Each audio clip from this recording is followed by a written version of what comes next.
और दोस्तों आज के वीडियो में आयुर्वेद की दो शक्तिशाली दवाओं के बारे में बात करेंगे। ये आयुर्वेद की जो सबसे शक्तिशाली अद्भुत रसायन कहिए, दवा कहिए, जड़ी बूटी कहिए, कुछ भी आप कह सकते हैं। आपके शरीर की हर कमजोरी को, पेट से संबंधित हर बीमारी को दूर करने की क्षमता है इन दोनों दवाओं में। अगर आप इन दोनों दवाओं का सही समय पर, सही मात्रा में प्रयोग करते हैं तो दोस्तों आपके शरीर की हर एक कमजोरी, नसों की कमजोरी और पेट से संबंधित गैस, कब्ज, एसिडिटी को दूर करके आपके शरीर को वात, पित्त, कफ तीनों को बैलेंस करके रखेगा। यानी कि इतने जबरदस्त फायदे हैं। तो दोस्तों इस वीडियो को ध्यान से अंत तक सुनिएगा। सुनने के बाद इस महत्वपूर्ण जानकारी को ज़्यादा से ज़्यादा लोगों तक ज़रूर शेयर करिए। तो चलिए सबसे पहले थोड़ा सा प्रकाश हम डाल देते हैं दोस्तों। थकान, कमजोरी, कमर दर्द, जोड़ों में दर्द क्यों होता है, पेट से संबंधित बीमारियां क्यों होती हैं। दोस्तों हमारा शरीर 5 तत्वों से मिलकर बना है और हमारे शरीर में 3 दोष पाया जाता है, वात दोष, पित्त दोष और कफ दोष। जब हमारे शरीर का ये 3 दोष डिसबैलेंस होता है, यानी कि बढ़ जाता है, तभी हमारे शरीर में बीमारियां होती हैं। तो आप अपने शरीर के इस 3 दोष को जिस दिन से बैलेंस करना सीख गए, नियंत्रित करना सीख गए, उसी दिन से आप रोग मुक्त रहना भी सीख गए। कभी कोई बीमारी छू तक नहीं पाएगी।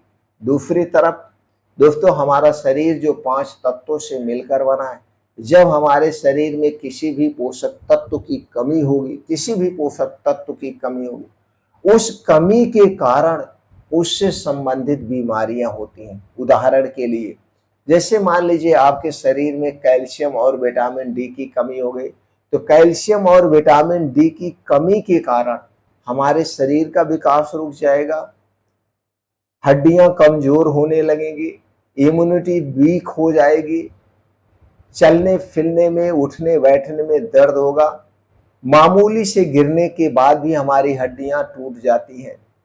एक कमियां होती हैं। तो आपको क्या करेंगे, आप यही करेंगे, डॉक्टर के पास जाएंगे। डॉक्टर आपको कैल्शियम और विटामिन डी का कैप्सूल यानी सप्लीमेंट्री देगा, जो उसकी पूर्ति कर देगा और धीरे धीरे उस समस्या से आप छुटकारा पा जाएंगे। तो यहाँ पे हमें क्या करना है, हमें ऐसे डाइट का चुनाव करना चाहिए, ऐसे खान पान का पे दोस्तों ध्यान देना चाहिए जिसमें सभी प्रकार के पोषक तत्व पाए जाते हैं। तो ऐसा खाना पीना कौन सा है, ऐसा खाना पीना है वो प्रकृति की नेचुरल चीजें।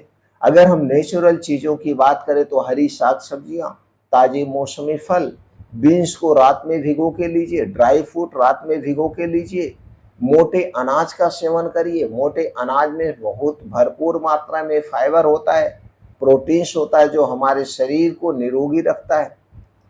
डेयरी प्रोडक्ट हो सके तो दूरी बनाइए, क्योंकि आज के समय में सबके घर डेयरी प्रोडक्ट नहीं है, तो हम बाहर का डेयरी प्रोडक्ट ले रहे हैं, तो बाहर का डेयरी प्रोडक्ट हमारे लिए हानिकारक हो सकता है। तो ये चीजें खाइए। अब क्या नहीं खाना है ये भी ध्यान देना है। अगर इन चीजों को शामिल करेंगे, जिन चीजों का हमने नाम लिया, तो दोस्तों आपके शरीर में कभी भी किसी पोषक तत्व की कमी नहीं होगी। हमारे शरीर में पोषक तत्व की कमी क्यों होती है, जब हम बाहर की तली भुनी चीजें ज्यादा खाते हैं, पैकेट बंद, डिब्बा बंद चीजों का सेवन करते हैं। तो ये सारी चीजों किन चीजों से बनाई गई हैं, चीनी से बनाई है, मैदे से बनाई गई है, रिफाइन या पामोलिन में छाना गया है। तो ये सारे बेस्ड पदार्थ हैं। इसमें दोस्तों ट्रांस फैट अधिक मात्रा में होता है, इसमें कोई भी पोषक तत्व नहीं पाया जाता। इसे लेने से सिर्फ और सिर्फ हमें बीमारी मिलती है, मोटापा मिलता है और कुछ नहीं मिलता है। इसलिए दोस्तों चीनी, मैदा और रिफाइन किए गए तेल में जितनी भी चीजें बनी हुई है, उन्हें खाना आप छोड़ दीजिए। इसके साथ साथ खाने को सही समय पे खाइए, सही मात्रा में खाइए, सही तरीके से खाइए। तो यही खाना आपके लिए अमृत का काम करेगा। अगर यही खाना आप गलत समय पे गलत चीजों का प्रयोग करेंगे तो दोस्तों वो जो है बीमारी का घर होता है। तो खाने में एक और बदलाव कर दीजिए। रात का खाना हो सके तो दोस्तों जल्दी से जल्दी खाइए, यानी 7 बजे के पहले खा लीजिए। 7 बजे के बाद खाने के नाम पे कुछ मत खाइए। पीने के तौर पे सिर्फ और सिर्फ आप पानी पीजिए। खाने के तौर पे कुछ मत खाइए। यह नियम जिस दिन से आप अपनाएंगे उसी दिन से आप रोग मुक्त होना शुरू हो जाएंगे। अब चलिए दोस्तों, हम आपको बताते हैं उन 2 औषधियों के बारे में। अगर इनका प्रयोग आप आयुर्वेद में बताए गए समय के अनुसार करते हैं तो आपका शरीर हमेशा स्वस्थ और निरोग रहेगा। उन 2 औषधियों में है दोस्तों, पहली औषधि जिसे आयुर्वेद में ताकत का खजाना कहा जाता है। पुरुषों के लिए दोस्तों या स्त्रियों के लिए, सबके लिए यह एक वरदान साबित हो सकता है, वो है अश्वगंधा। अश्वगंधा नसों की कमजोरी, शरीर की कमजोरी, स्ट्रेस को कम करता है, याददाश्त को बढ़ाता है। आयुर्वेद की सबसे शक्तिशाली औषधि है, हमारे शरीर के हार्मोन्स डिसबैलेंस को दोस्तों नियंत्रित करता है। तो अश्वगंधा का प्रयोग हम कर सकते हैं। तो अश्वगंधा की जड़ी आपको मार्केट में मिल जाएगी, पाउडर मिल जाएंगे। अगर आप अश्वगंधा की जड़ी खरीदते हो सस्ती पड़ती है और पाउडर जड़ी के से 3 गुना महंगा पड़ता है। तो जो आपको सुविधा लगे वो चीजें ले सकते हैं। तो अगर आप पाउडर ले रहे हैं तो अच्छी बात है। और दोस्तों, अगर जड़ी आप ले रहे हैं तो उसे लाइए, आप सुखवा लीजिए और घर पे पाउडर बना के किसी कांच के डिब्बे में रख लीजिए। पहली चीज हो गई अश्वगंधा। दूसरी चीज है आयुर्वेद की, वो चीज है दोस्तों त्रिफला। त्रिफला आयुर्वेद की सबसे सेफ, सबसे सुरक्षित अद्भुत रसायन है। ये हमारे शरीर के वात पित्त कफ तीनों को बैलेंस करने की क्षमता रखता है। त्रिफला दोस्तों हरड़ बहेड़ा और आंवले से बनाया गया है।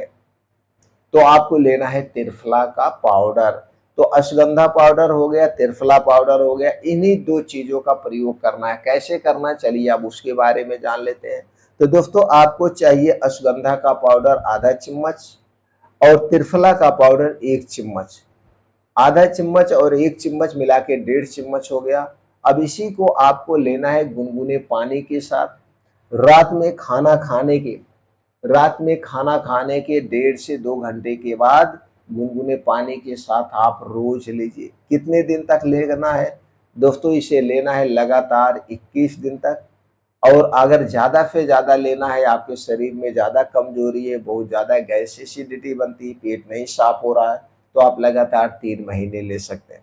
अब दोस्तों, इसे आप गुनगुने पानी के साथ भी ले सकते हैं और दूध के साथ भी ले सकते हैं। लेकिन ये दूध आपके घर का हो तो, पैकेट का दूध बिल्कुल नहीं लेना है। घर के दूध में अगर देसी गाय का दूध मिल गया तो अमृत के समान है। देसी गाय के दूध में जो पीलापन होता है वो अलग ही पोषक तत्व है, वो किसी और चीज में नहीं पाया जाता है। तो देसी गाय का दूध है तो और बेस्ट है। बस एक बात का आपको ध्यान रखना है, जितने दिन तक आप ये त्रिफला, अश्वगंधा और दूध का प्रयोग करेंगे उतने दिनों तक रात का खाना 7 बजे के पहले खाएंगे। और यह खाना आप आधे पेट खाएंगे और यह खाना एकदम हल्का सुपाच्य होगा। रात के खाने में कोई तली भुनी चीजें, गरिष्ठ भोजन नहीं होगा। सिर्फ और सिर्फ अगर हम कहें तो सिर्फ सब्जी रोटी आप लीजिए, वो भी आधे पेट खाना है। और जितने दिन तक इन दोनों चीजों का आप प्रयोग करेंगे उतने दिनों तक लगातार 2 घंटे आपको जम के शरीर से पसीना बहाना है। योगा करिए, प्राणायाम करिए, मॉर्निंग वॉक करिए, जिससे आपका शरीर स्ट्रांग और मजबूत हो।